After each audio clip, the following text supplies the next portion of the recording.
Ok, mais je vais commencer aussi, je vais faire un peu plus de bruit que Damien à côté.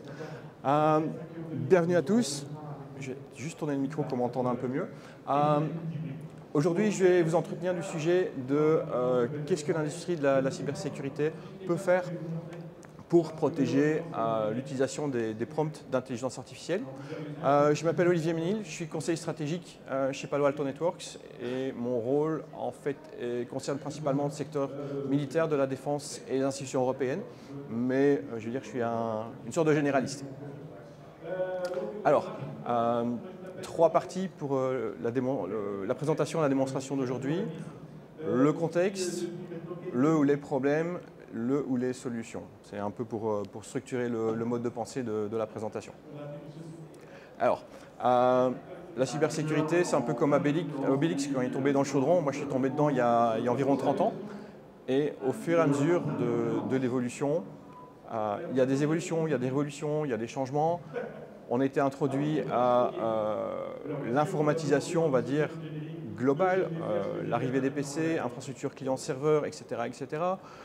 Les data centers, l'évolution suivante, le cloud, l'adoption du cloud, les clouds hybrides, etc., etc. Et maintenant, depuis, on va dire, grand public, depuis 2 ans, vous allez voir que c'est un peu plus vieux, tous les jours, on nous raconte quelque chose sur l'intelligence artificielle, sur l'arrivée des LLM, sur ChatGPT, sur Claude. Maintenant, cette semaine, je suis certain que tout le monde a entendu parler de DeepSeek, dont l'impact, on va dire, n'est pas forcément que lié à l'intelligence artificielle ou la puissance, etc. Mais on voit aussi directement que c'est devenu un enjeu géopolitique, géostratégique et financier. Demandez au patron d'NVIDIA s'il est content d'avoir perdu 600 milliards de dollars virtuels, mais bon, quand même.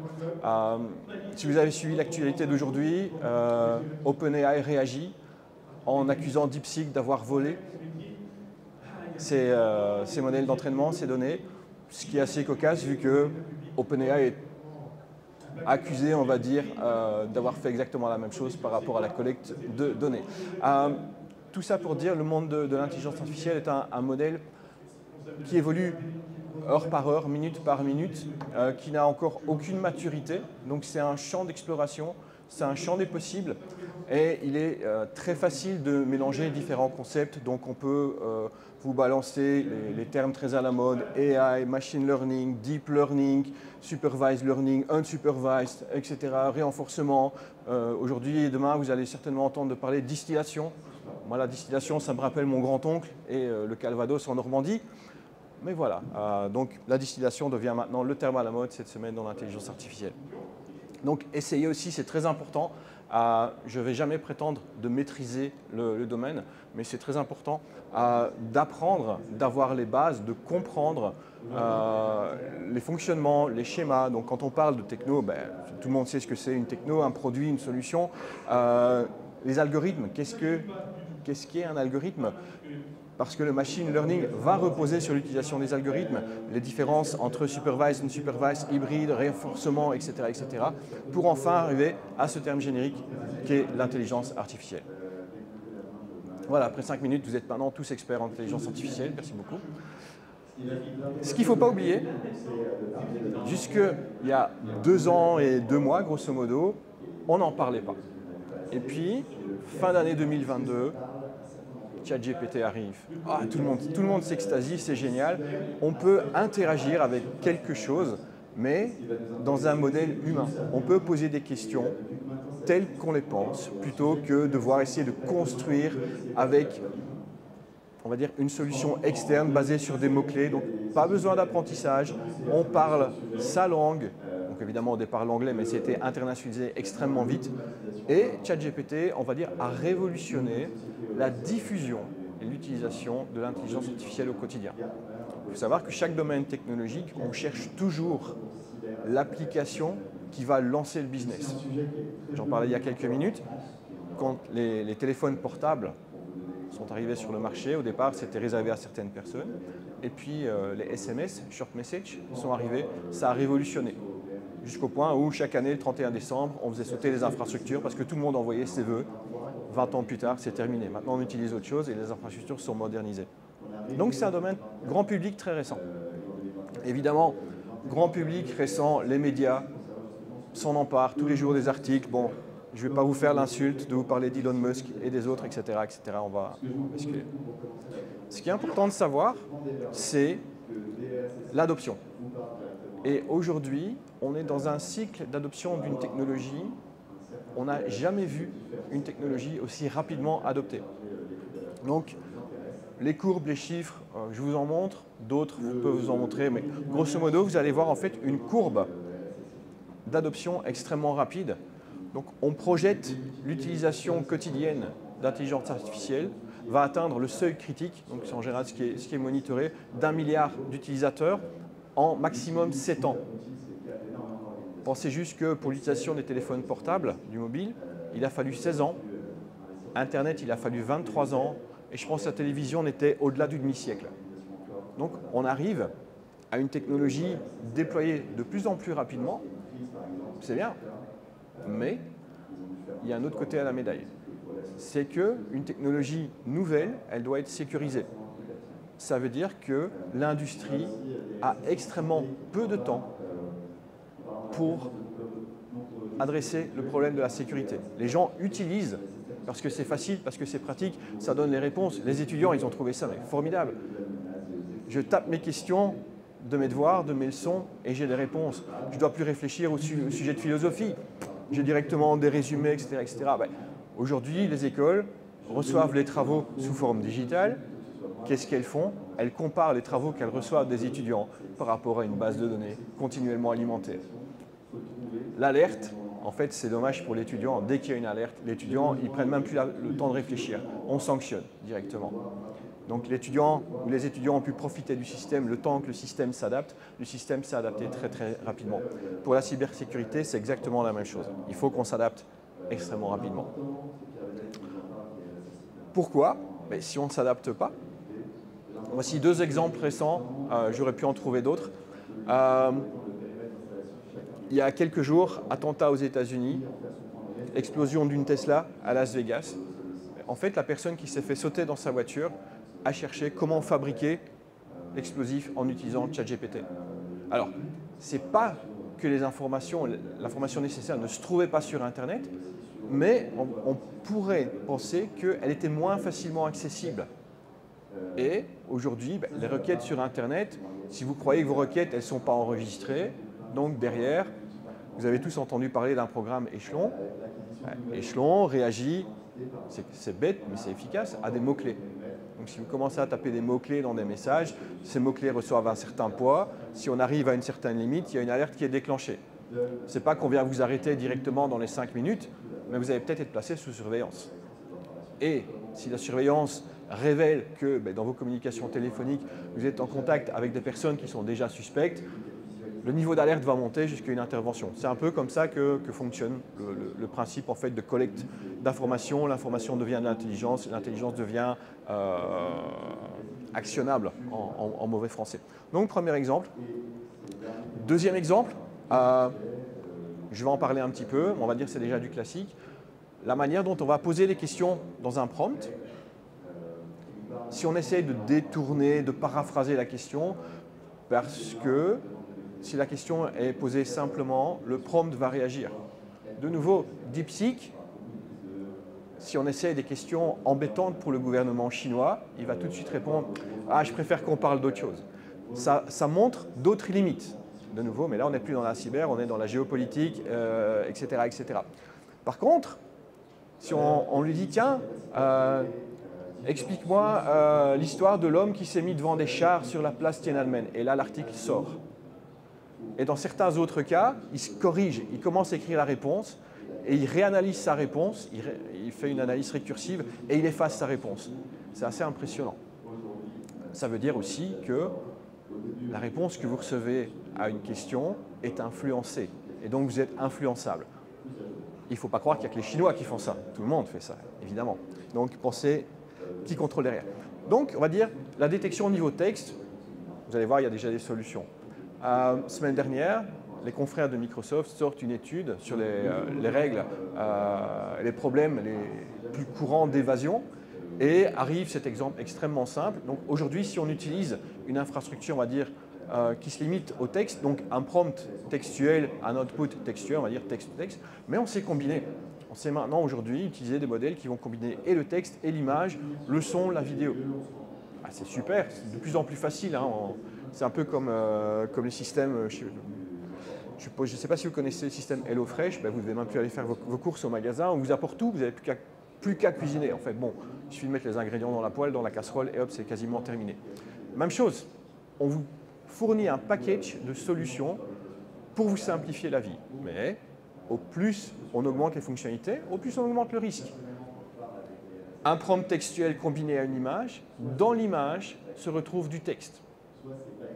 Sauf qu'aujourd'hui, en fait, ce n'est pas qu'on ne sait pas le faire, c'est plus compliqué. Parce qu'il faut combiner différentes techniques de détection et d'analyse. Donc, analyse d'un prompt textuel, hyper facile. D'une image, ce n'est pas très compliqué, mais ça demande des ressources.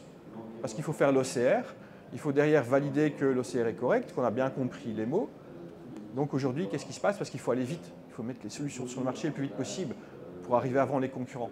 Donc en général, cette fonctionnalité, n'est pas présente dans les solutions de sécurité. Hop, ça passe et on bypass et on obtient la réponse qu'on veut. Enfin, qu'on ne devrait pas avoir, mais qu'on a quand même. Et ça ne va faire qu'empirer au fur et à mesure des fonctionnalités. Exemple classique, comment empoisonner un modèle d'apprentissage? C'est con, hein, mais moi, ça me fait toujours rire. Un humain, mais on va beaucoup moins vite que la machine. On va prendre le temps de regarder les photos. Si on regarde vite, on va se tromper.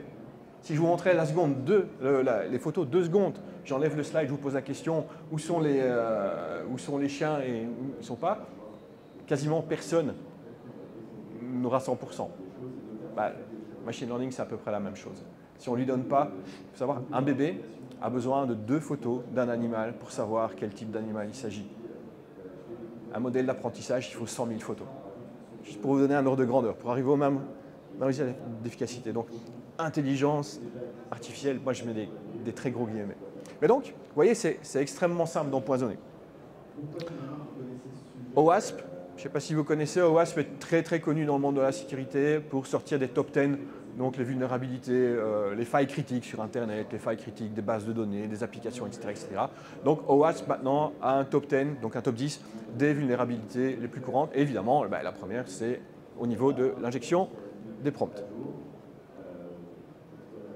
Alors, si on focalise un instant sur le pur domaine de la sécurité,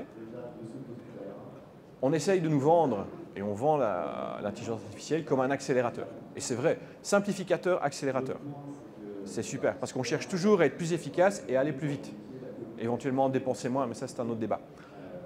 L'autre côté de la pièce, les attaquants, pourquoi est-ce qu'ils se gêneraient et n'utiliseraient pas l'intelligence artificielle? Alors, en fait, ce qui se passe, c'est que les attaquants utilisent l'intelligence artificielle avant que l'industrie de la cybersécurité ne l'utilise. Parce que nous, de notre côté, on va être confrontés à des certifications, à des réglementations. Eux, pas. Parce que quand on regarde aujourd'hui la création de ransomware, pour donner des exemples pratiques, avant l'arrivée des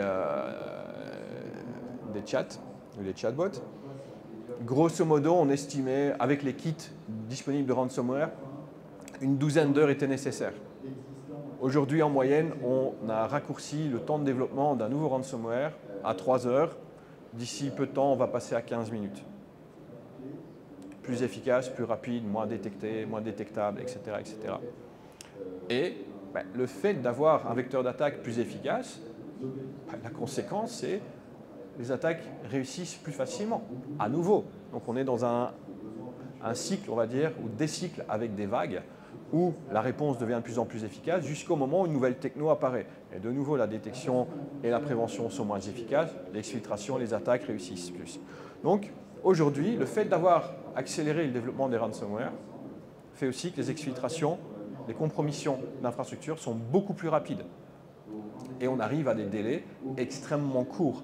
Avant, on nous bassinait chaque année, des confrères sortaient une étude, le temps moyen d'une infection, 9 mois, puis c'est passé à 4-5 mois, etc. etc. Aujourd'hui, on arrive à des minutes. Donc si la victime n'est pas prête, et je ne vais pas dire juste avec les technos, technologie c'est super, il faut les déployer, mais il faut les processus. C'est une combinaison des deux. si la future victime n'est pas prête, c'est, on va dire, une victoire de l'attaquant presque à coup sûr. Voilà, j'espère que je vous ai bien fait peur. Maintenant, comme dans les bons films, hein, vers 80% du film, grosso modo, il se passe quelque chose. Oh, ça va mal se finir. Non, on va arriver aux solutions. Alors, bon, désolé, il y a des slides un peu pompeux. Ce slide, j'aurais pu le présenter il y a 5, 10, 15 ans, quand le cloud a commencé à devenir populaire. Parce qu'à ce moment-là, tout le monde, dans le monde de la cybersécurité, a dit « plus jamais on va faire la même erreur. On va intégrer la sécurité par défaut dans le cloud. » 2025, je pense qu'on n'y est toujours pas. La complexité existe toujours, même éventuellement de plus en plus. Donc aujourd'hui, le discours, c'est oh, on va sécuriser l'intelligence artificielle par défaut. C'est un vœu, peut-être un vœu pieux, mais on peut essayer, on doit essayer. Alors, je vais vous passer sur les mots-clés. Mais en fait, comment est-ce qu'on peut arriver à ce résultat?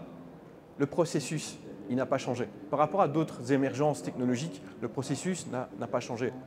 Être en contrôle, ça veut dire d'avoir la bonne visibilité, de comprendre le processus. Comme ça, chaque étape qui doit être sécurisée peut être sécurisée et évidemment, tout va être protégé.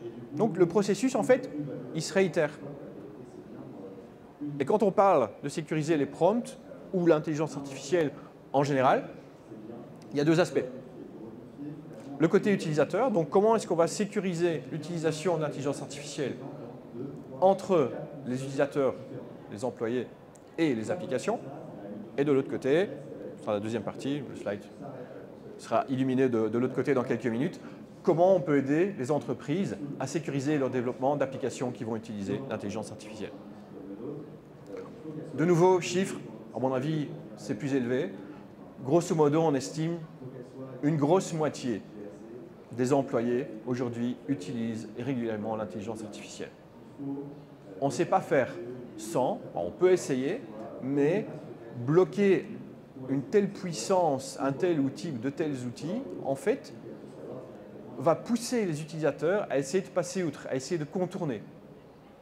Même chose, pendant des années, on a essayé de bloquer tous les outils de communication instantanée, Messenger, ICQ, IRC, si on remonte vraiment loin. Aujourd'hui, en fait, toutes les entreprises utilisent une messagerie instantanée. Des outils collaboratifs, on a juste renommé ça, outils collaboratifs. Et il y a le texte, il y a l'image et il y a le son. Aujourd'hui, une entreprise qui ne va pas utiliser ou Teams, ou Zoom, ou Google Meet, ils ne sont pas efficaces. Et le Covid étant passé par là, a accéléré l'adoption de ces technologies à une vitesse VV'. Les étapes sont très simples. Visibilité, définir les règles, limiter son exposition, établir les contrôles et avoir une relation avec le SOC. Le SOC est pour moi aujourd'hui la tour de contrôle d'une infrastructure en termes de cybersécurité. Ça devient l'élément central, essentiel, où les différents départements, les différentes entités, l'information doit être collectée au niveau du SOC. Le SOC va pouvoir avoir une visibilité complète, efficace de pouvoir prendre les actions. Alors, donc, qu'est-ce qu'il faut faire?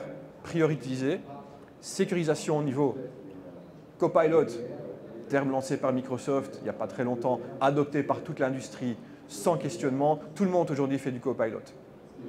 On a son petit assistant à côté, ils l'ont annoncé, puis on augmente de 30% le prix.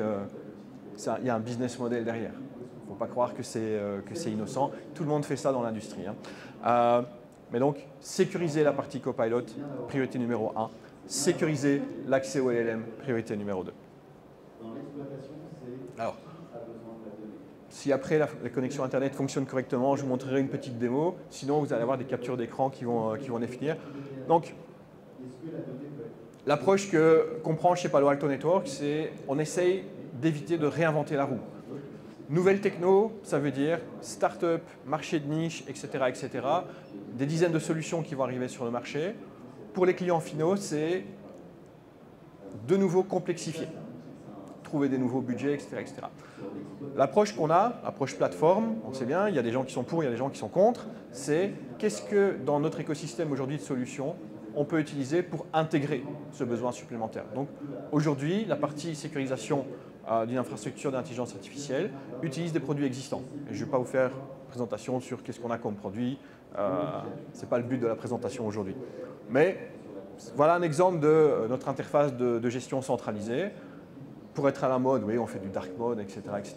Il y a des couleurs, c'est animé, etc. Mais sur un écran, on va directement pouvoir voir, ici dans ce cas, au niveau du réseau, quelles sont les interactions entre les utilisateurs, les applications, les modèles de LLM, etc. Évidemment, quand on va commencer à cliquer, ce que j'espère pouvoir vous montrer dans quelques instants, vous allez voir les alertes, les incidents, mais aussi qu'est-ce qu'on peut faire pour remédier au problème.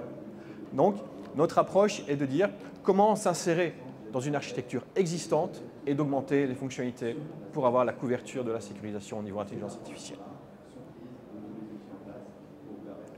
Tout le monde connaît le dieu Yaka. Il n'y a qu'à cliquer.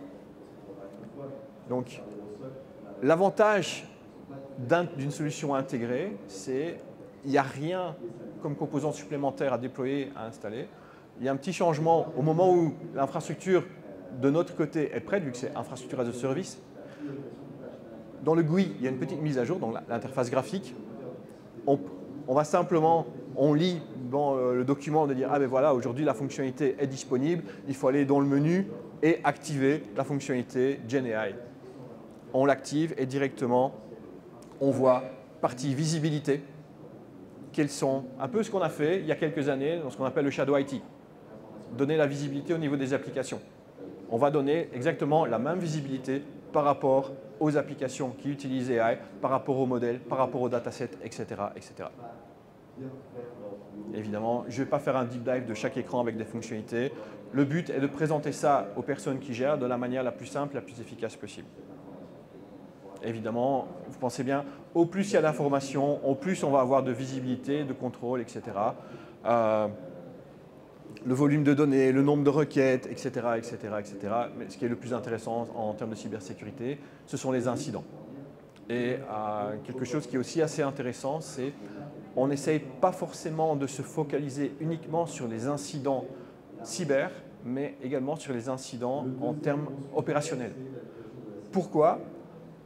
Parce qu'aujourd'hui, le débat va être vaste, mais aujourd'hui, les infrastructures utilisant l'intelligence artificielle demandent le plus souvent des ressources conséquentes. Donc, il y a des grosses discussions entre des gros LLM et des modèles plus petits. Certaines structures vont choisir d'essayer de déployer ça en interne ou d'utiliser un modèle fourni par un prestataire externe. Mais si vous avez une confiance aveugle, la facture, vous allez devoir la payer, mais si votre facture explose. Donc, il faut aussi un outil qui permette de contrôler les coûts. Et si les coûts sont internalisés, d'avoir une solution opérationnelle pour dimensionner votre infrastructure. Donc, les incidents de dire cette infrastructure-là n'est pas performante parce qu'il faut faire un scale-up ou elle coûte trop cher et on peut faire un scale-down, ce sont des incidents opérationnels et c'est disponible dans la même interface. Donc, je vais passer un petit peu sur les écrans. Ici, voilà, typiquement, incident cyber, donc ce qu'on appelle l'exfiltration de données. De nouveau, sans déployer une solution supplémentaire, dans la même solution, la partie exfiltration de données, des deux sens. Donc, un utilisateur qui essaye, en utilisant le prompt, de sortir quelque chose qu'il ne peut pas, va être bloqué. Mais même chose, la réponse qui va lui être envoyée peut être filtrée. Exemple ici. Donc, je pense que c'est une demande avec des numéros de carte de crédit. Admettons que l'utilisateur a le droit, monde financier, il a le droit de lancer cette question. Ça passe les contrôles de sécurité, mais pour des raisons, admettons, il a un téléphone dans sa poche et il veut prendre des photos de l'écran. Ça, c'est très, très difficile aujourd'hui de bloquer ce genre de choses, mais rien n'empêche avec une telle solution d'afficher à l'écran juste une partie des réponses. Donc, la réponse envoyée par le LLM est complète, mais on intercepte la réponse et on réécrit la réponse de manière à cacher les informations sensibles, confidentielles, qui auront été définies par la structure, par la société. Je regarde juste le timing. OK. Donc, de nouveau, je vais répéter souvent les mots-clés. Visibilité complète, comprendre ce qui se passe et d'avoir un contrôle d'accès immédiatement disponible. Qu'on puisse définir des règles génériques, mais également les affiner si besoin est par rapport aux besoins métiers. Côté utilisateur, utilisant les applications AI, les chatbots, etc. etc. L'autre côté, comment intervenir dans le vœu pieux de dire maintenant on doit sécuriser les entreprises qui veulent créer, développer, proposer des applications AI. Donc côté entreprise, évidemment les secteurs d'activité, ils sont multiples. Quelques exemples, tout ce qui va être aspect ressources humaines, les bots pour tout ce qui va être voyage, donc les compagnies aériennes, des applications dans le secteur financier pour détecter les fraudes, etc., etc., les fournisseurs d'énergie. Enfin, le nombre de possibilités me semble à peu près illimité. De quoi une entreprise a besoin pour développer des applications qui vont utiliser l'intelligence artificielle? On va dire 4 grands blocs. Une infrastructure, des modèles, des données et des modules, on va dire, pour interagir, pour interconnecter. Des plugins, des agents, etc., etc. Chaque bloc introduit, donc ici c'est un peu une sorte de mapping aussi avec OWASP. Donc si on reprend les problèmes clés par rapport à chaque pilier, au niveau de l'infrastructure, il n'y a pas grand-chose de nouveau. C'est des choses, exécuter du code à distance, ça existe depuis très longtemps. Bon, ici c'est un peu plus spécifique parce que c'est par rapport à un nouveau vecteur, mais le principe, le concept, il existe depuis longtemps. Oubliez la segmentation. De nouveau, quand on revient dans les centres de données, je sais pas, je veux dire, entre les années 2000 et 2010, le réseau plat, où toutes les machines étaient interconnectées, ça c'était génial. Quand il y avait un virus sur une machine, tout le réseau était infecté. La segmentation, c'est génial. En micro-segmentation, on essaie d'arriver avec des concepts. Puis au niveau du cloud, on dit, ouais, mais il n'y a pas de problème, etc., etc. Les VNet, les VPC. Je pense qu'il y a beaucoup d'architectes qui oublient encore aujourd'hui pas mal de concepts de segmentation. Mais, on va dire, rien de nouveau. Les modèles AI, de nouveau, l'injection des prompts, comment saturer, de nouveau, DOS, c'est rien de neuf. Tout le monde connaît aujourd'hui ce que c'est une attaque par déni de service ou des DOS, quand il y a plusieurs sources pour attaquer. Par contre, comment est-ce qu'on fait ça? Sur un modèle d'entraînement, c'est très facile, on multiplie le nombre de requêtes. On s'en fout des réponses, ou alors on va envoyer des requêtes qui vont augmenter, sachant très bien que la réponse à la question n'est pas simple, et on va saturer le système. C'est bête, mais c'est efficace. C'est toujours, on peut essayer de faire tomber un concurrent de cette manière-là, pour lui dire, mon modèle il est super efficace, regardez le concurrent, sa performance, sa latence, non. Nous on sait répondre en 3 secondes, lui il répond en 3 minutes. Alors, au niveau des données, de nouveau, ce n'est pas fondamentalement nouveau. Mais si on ne contrôle pas les requêtes, tout le monde connaît, j'espère, les injections SQL, cross-site scripting, etc. Mais on sait faire, grosso modo, la même chose, puisqu'il y a des données quand on va développer des applications qui vont utiliser l'intelligence artificielle. Exfiltration de données sensibles, de nouveau, c'est quelque chose qui existe. Je vous ai montré la photo avec les chiens, les cookies ou les muffins. Aussi, on sait polluer les données. Ça, c'est aussi quelque chose qui est assez nouveau. Ou si vous décidez de faire appel à un tiers, comment est-ce que vous allez garantir que les données qui sont fournies sont fiables? Dans certains domaines, militaires typiquement, même si les données sont accessibles extérieurement, on ne va pas les prendre parce que le risque est trop grand. Donc on va se focaliser uniquement sur son acquisition propre de données. Et évidemment, si on interconnecte tout ça, les risques d'interconnexion introduisent toujours des risques de sécurité. Architecture standard de déploiement, on va dire, c'est un hyper high level design du comment développer une application, comment relier les différents composants quand on va développer une application qui va utiliser l'intelligence artificielle. Et ce qui est assez agréable, je dirais, c'est que les risques les plus courants, les plus connus, vont se retrouver centralisés. C'est-à-dire que plutôt que de devoir focaliser à chaque fois une solution par rapport à chaque bloc de construction de votre application qui va utiliser les AI, on peut se focaliser de déployer une solution centralisée. Alors, ça c'est le monde des bisounours, c'est le monde idéal. La réalité elle est un petit peu plus compliquée. En fait, ça se fait en 2 étapes.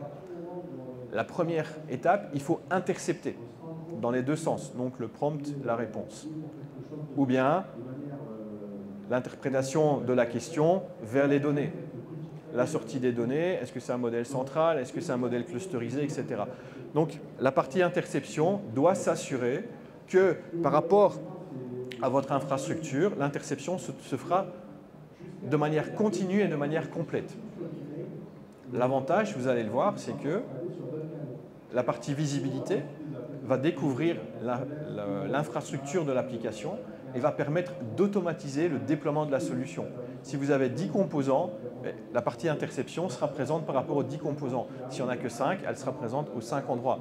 Vous avez une infrastructure dynamique, scale up, scale down, automatiquement la partie d'interception va suivre le mouvement. Ça, c'est très agréable d'avoir une solution. Vous allez voir, on n'a pas réinventé la roue, on utilise Terraform. Quand on parle de développement dans le cloud, si vous connaissez ni Terraform ni Ansible, ne travaillez pas dans quelque chose qui fait du cloud. Une fois qu'on a l'acquisition, deuxième étape, analyser. Comprendre, agir ou réagir. Voilà. Ça, c'est le principe, on va dire, high level que nous, on a pris pour le déploiement de notre solution. Donc, si on revient, si vous voyez le joli nom commercial de la solution AI SPM, SPM, qu'est-ce que ça veut dire? Security Posture Management. Ce n'est pas Palo Alto Networks qui a inventé le terme, toute l'industrie utilise ça. Pourquoi? C'est une terminologie qui est déjà utilisée dans le cloud aujourd'hui. Il faut connaître la posture d'un point de vue cyber et après on va pouvoir s'assurer que l'ensemble des risques va être géré dans l'infrastructure. Et puis la deuxième phase, c'est la partie runtime. Développer, c'est bien, on ne s'arrête pas au développement. Une fois que le développement il est terminé, on passe en production. Mais il faut s'assurer qu'après le jour du déploiement de l'application, l'application elle reste sûre. Donc toujours deux étapes. Regardez la posture et regardez une fois que ça s'exécute. De nouveau, quelques screenshots pour vous montrer, c'est beau, c'est joli, on couvre l'ensemble, etc.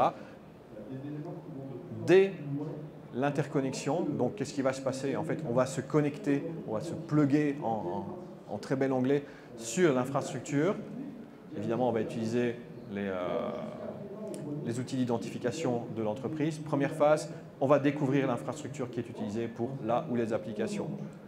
Deuxièmement, une fois que l'infrastructure est connue, on va regarder quels sont les risques, quelles sont les vulnérabilités, de quoi on doit s'occuper. Troisième étape, donc on va sécuriser la partie interception, la partie analyse. Malheureusement, en général, on commence à développer avant d'intégrer la sécurité. Donc, dès la première itération, souvent on va commencer à remonter les alertes. Donc, qu'est-ce qui va se passer dans l'interface? On va remonter les alertes et comme on est gentil, on va montrer les recommandations. Et comme on est très gentil, on va mettre un bouton remédiation pour certaines choses. Pourquoi est-ce qu'on fait ça? On pourrait très bien dire, de manière entièrement automatisée, on va découvrir, analyser, comprendre et remédier aux risques. L'être humain n'aime pas ça. Faire confiance à la machine de A à Z en cybersécurité, en général, les responsables n'aiment pas trop. Donc, on implémente le processus de manière complète, mais on laisse la possibilité à un opérateur humain de valider chaque étape. Si vous voulez passer outre de ce contrôle humain, il y a une solution qui s'appelle l'automatisation. Dans différentes présentations, on a parlé de SOAR, donc Security Orchestration and Automation. Donc on utilise ce qu'on appelle des playbooks.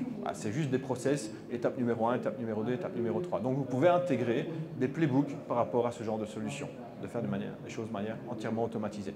Évidemment, si vous faites ça, vous faites un contrôle. Moi, je vais vous recommander de faire ça avec un suivi de ticket, par exemple.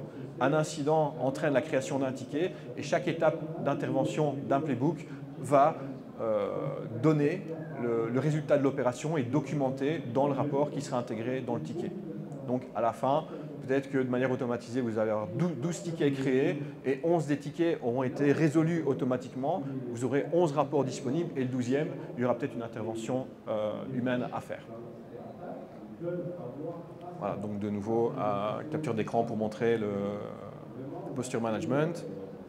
De nouveau, ça c'est dans l'interface, ce que je vous ai montré d'une manière schématique. Donc, une fois la partie découverte faite, on va mapper les différents éléments de l'infrastructure et de montrer avec des petites boules rouges, des petites boules vertes, tout va bien, non, il y a des problèmes, etc. etc.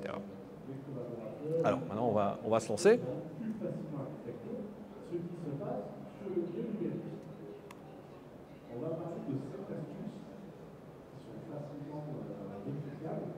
Alors, ce n'est pas un vrai environnement, donc c'est ce qu'on appelle un environnement dynamique. Ça utilise la solution, mais selon un scénario préétabli. Donc, je ne peux pas cliquer et tout vous montrer.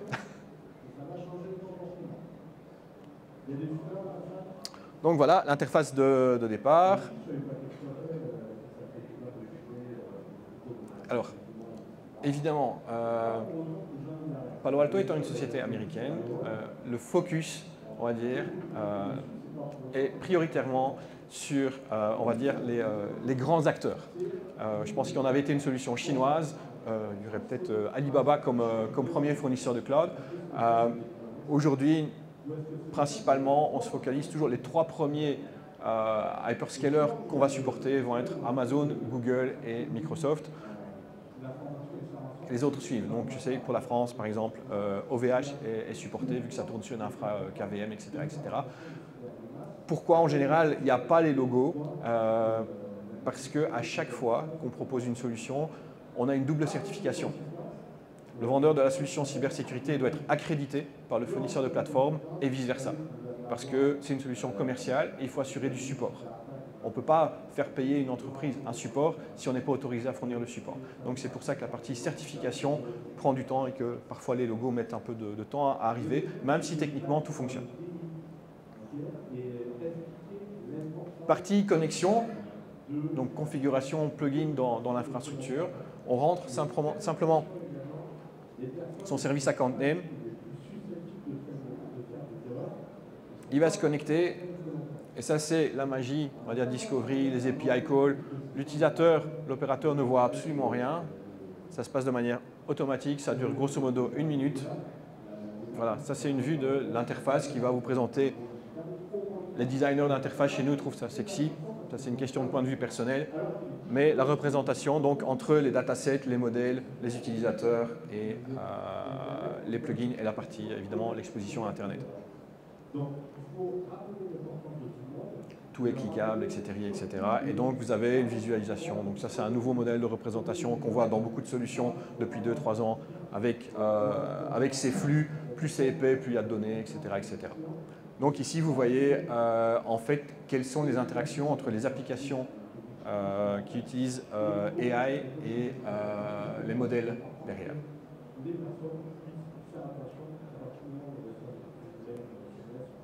Alors, si je veux sécuriser, donc sécuriser en fait la partie entre les modèles et les applications. Donc voilà, par rapport à l'inventory, il va lister quelles applications sont concernées.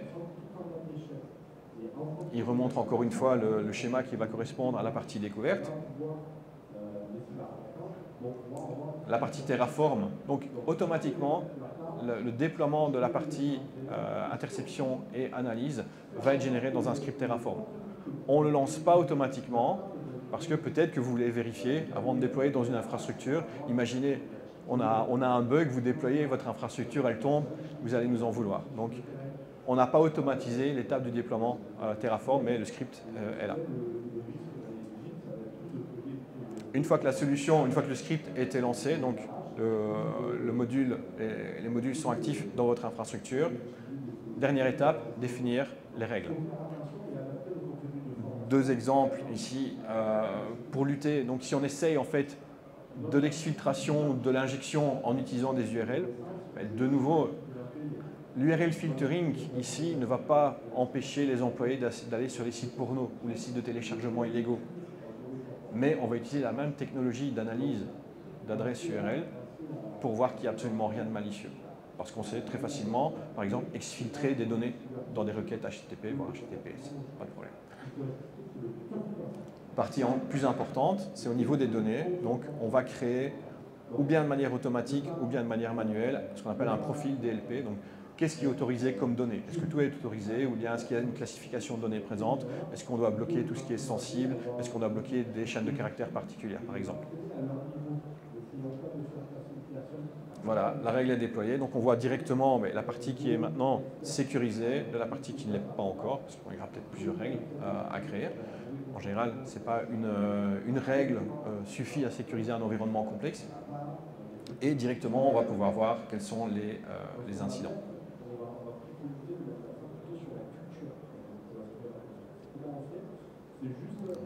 Voilà, et comme je disais tantôt, donc, il y a 2 parties. Il y a la partie opérationnelle et la partie sécurité. Et donc vous avez l'information par rapport aux incidents et également s'il y a une partie remédiation à faire, donc vous pouvez lancer, j'ai presque fini, la partie remédiation.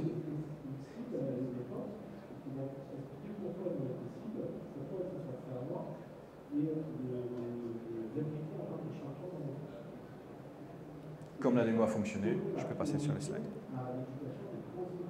Alors, en guise de conclusion, on a l'air de présenter ça. L'intelligence artificielle, c'est tout nouveau, ça a explosé. Ça a explosé il y a 2 ans. Mais en fait, c'est un domaine qui a grosso modo 60 ans d'existence. Dans l'industrie cyber, chez Palo Alto Networks, en fait, on utilise l'intelligence artificielle depuis 2013. La seule chose, c'est que commercialement, on n'en a jamais parlé. Mais sachez que les outils machine learning, deep learning sont déployés dans des solutions depuis 2013. Simplement, aujourd'hui, l'industrie, le hype, le bruit de l'intelligence artificielle est devenu tellement gros que si on n'en parle pas, on va avoir en fait une réputation de qu'on ne suit pas la technologie, qu'on est en retard, etc. etc. Donc aujourd'hui, il y a aussi tout ce buzz autour de nos solutions AI, etc., etc.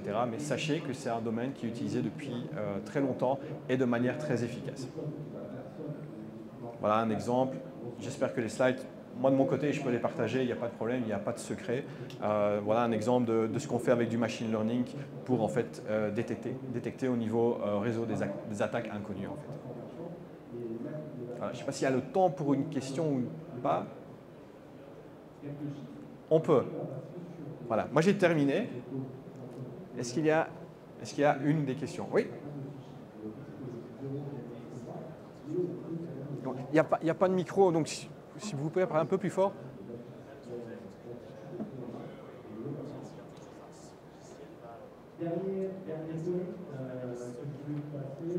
Ah, c'est une super question. Ok, donc la question c'est est-ce que l'intelligence artificielle va remplacer les analystes SOC? Non. Par contre, elle va améliorer le métier des analystes.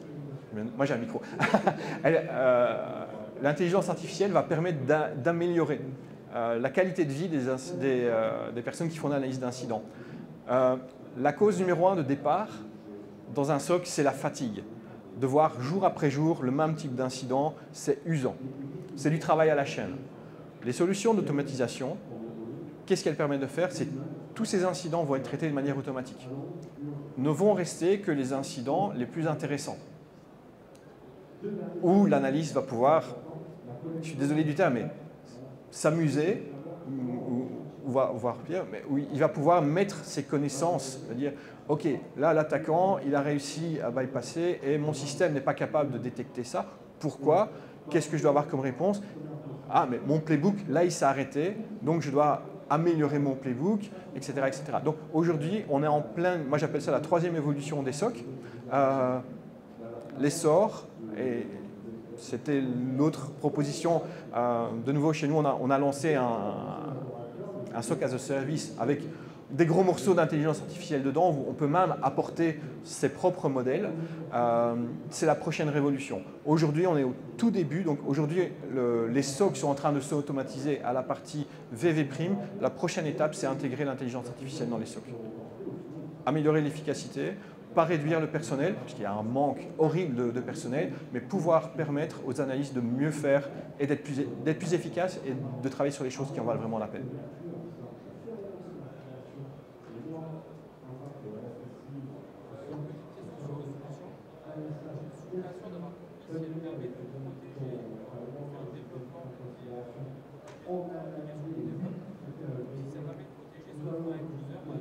Les deux. Comme on dit à l'armée, les deux mondes veulent. Donc, en fait, de nouveau, la présentation étant morcelée en deux, mais c'est le même produit.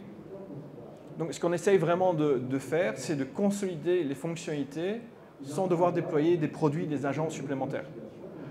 Ce qui veut dire, à terme, dans l'interface graphique, il commence à y avoir beaucoup de tabs. Ça, c'est vrai. Mais si vous préférez déployer 4 consoles de management différentes, c'est ce que nous, on essaye de ne pas faire. Mais la même solution va permettre de s'adresser aux deux problèmes. Exactement, exactement. Ouais. Ok, ben, je vous remercie et bonne continuation.